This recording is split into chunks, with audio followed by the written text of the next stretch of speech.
This is Lesson 10C, summary of titrating a weak base. So we just went through a bunch of calculations where you calculated the pH at 0, 10, 20, 40, and 60 mLs. We had a buffer region here. We established that the pH is always going to be less than 7 when we're titrating a weak base. Now let's talk about being able to characterize the species. So this is a favorite for the multiple choice section for the AP exam. So let's say that these are our multiple choice questions A, B, C, and D. So we have to identify which major species are present in the titrations at the following points. There's our reaction that's taking place as the reaction proceeds. We have our equivalence point here where we can do MAVA equals MBVB.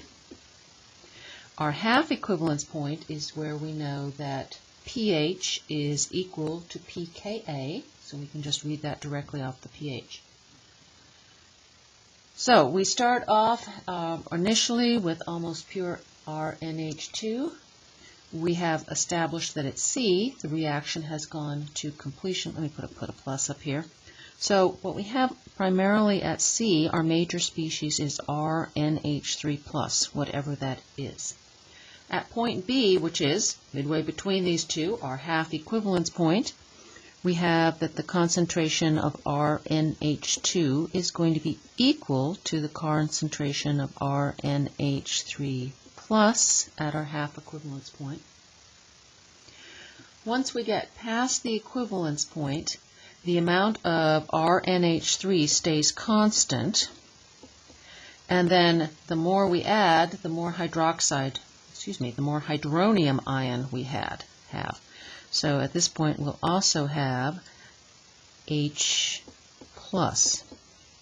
Now we know between here that we are going to have more of the RNH2 than the RNH3, so in between RNH2 is greater than RNH3+, the ammonium salt.